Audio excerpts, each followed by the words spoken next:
All right, this is Troy Colin again with East Coast Darts, and I am joined by another outstanding individual who has been able to take time away from his busy schedule to join us, none other than PDC Tour Pro Devon Petersen. Welcome. Thanks a lot for having me, and thanks for the warm welcome yesterday and today. I mean, it's been great meeting you guys and obviously seeing the talent that's on display here in Philadelphia. Now, I've already kind of warned you a little bit. I'm going to hit you with some off-the-wall Yeah, questions. you did, yeah. I'll still go with a little bit of things dealing with the darts and everything across the lines. So PDC Tour Pro, I believe you came onto the tour in 2014? So that's the second stint. The first stint was 2011. I got my tour card on the first Q school when they hosted, and there was only about 140 players. Then I went back home. I had an injury on my wrist. Went back home for a year and a bit. Came back, got my second tour card, and that's the one that you're obviously mentioning now. And that since then, I've always had my tour card. Yeah. Now, first time getting up on the big stage with the crowd, what was going through your mind? I generally the confidence that I came with from South Africa, beating everyone and winning almost all the tournaments on that side, playing really well.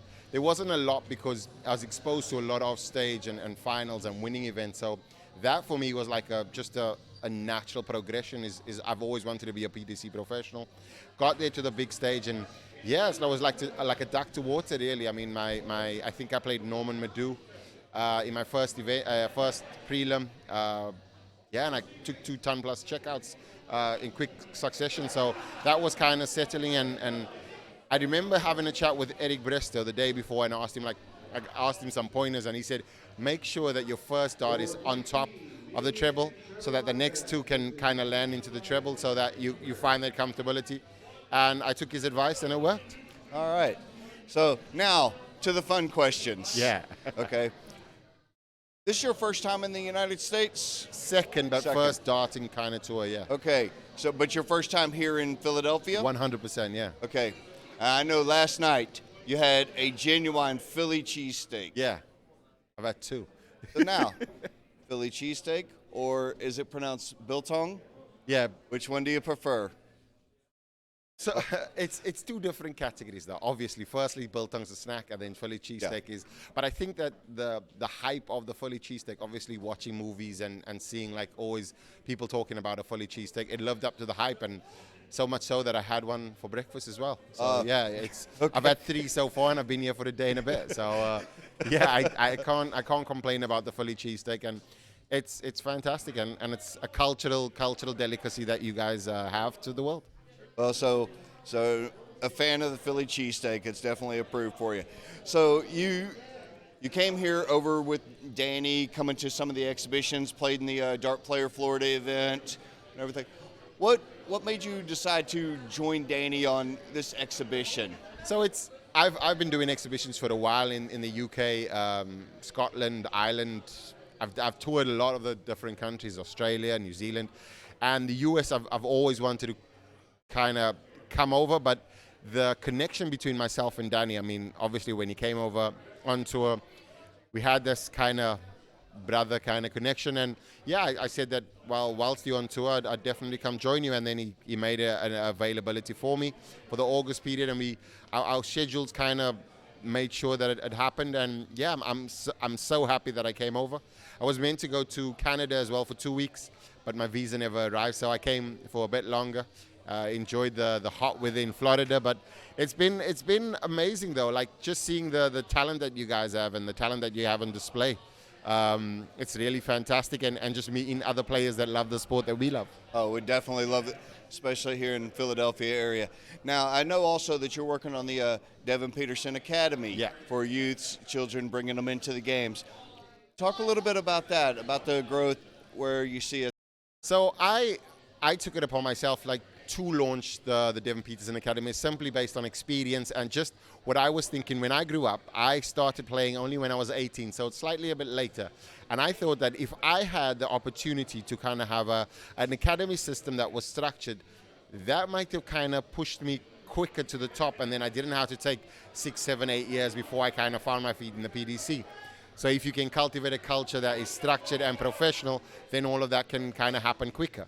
So that's obviously where the birth of the academy came. And yeah, the academy is not going to only be in Africa. We're looking at launching series of events or academies in the US as well. And yeah, that's going to be exciting because I know that you guys already have talent. And it's just that we're going to need to cultivate that. Well, it's always good for the growth of the youths because we're getting older. We need the next generation to step in, and take it away from the old school mindset of it's just a bunch of guys in a bar throwing some darts to the worldwide sport that it is. Yeah, 100%. And I think that it's like you say, it's not because it's old. So darts doesn't have literally a time span, but it's merely just the structure. So the kids coming through now can actually create a career and a full professional career out of a sport that you can go from garage to grandstand, which is obviously playing in the garage and qualifying for world champs and playing on the biggest stage, just like I did. So I think that having the proper structure in play, it's not gonna push out the old boys, but the old boys will always be here. But I think that it will just be a lot more professional and a lot more structured, as I mentioned earlier. And I think that is the biggest thing, because I always look at it as if you're a 12-year-old kid and you've been playing for 4 to 6 years and you turn 18. That's 4 to 6 years of experience, darting experience that you can't buy, and you'll learn from the best. I mean, I've rose the ranks. I've played with the best. I've beaten the best as well. So there's a lot of experience there. And with my kind of analytical view, with the experience of Wayne Mardell and all of these guys that have imparted knowledge with me, I'll share that with them. So I think that just kind of having that kind of platform will change the way in which the future of the sport is. And I know that the US, obviously, you guys adopt a sport so quickly and you become really great at it. So yeah, I think that it won't be long before the US is one of the feeders to the PDC and top feeders as well. Oh, we're hoping to. Organizations like the CDC and such, and the larger tournaments that we have, they're hopefully working to feed that in there, and we appreciate that. Yeah, 100%. And I think that that's the most important thing, having more tournaments so that players can play. And I mean, like what you have today, I mean, I've never played in a blind draw before. I've played in a few now since being in the US, and it definitely cultivates a different kind of culture in the sport as well, because you could easily get 2 of the top players playing here and running through everybody. But when you have a blind draw, it opens it up, and it definitely builds a darting family, because you'll be paired up with people that you never met. So, and that's where friendships come from. And that's one of the things you and I talked about. This is one of the reasons I love this sport, is because the average person can go and play against a world tour player, top 26 in the world, and have that opportunity. If I win, I win. If I lose, I lose. But I have that opportunity. You don't get that same thing in soccer so much, or in American football and baseball. Yeah, the hockey, obviously with the dartboard and 3 darts, everybody has that opportunity, like you said, and the sport being so inexpensive and accessible allows people to have that opportunity. And I think dart professionals and the sporting of darts, it's still very close to the community itself. So just because you're professional doesn't mean that you kind of divide or separate from the amateurs that play, because we all need each other to play and perform. So it's one of those things. The hockey is a leveler, and you can get beat as a professional, and you can beat a lot of other players as well. So yeah, it's a great thing that it still exists, and that's the reason why exhibitions are so great, because you can really get up close and personal with professionals. Now, with that being said, playing out there on the tour and such, and you're not allowed to count Danny because he didn't get to count you. Who's the one person that you love playing against, whether it's because they bring out a little something extra, maybe you feel like you have their number, or they're just good competition? It's got to be Gowan Price.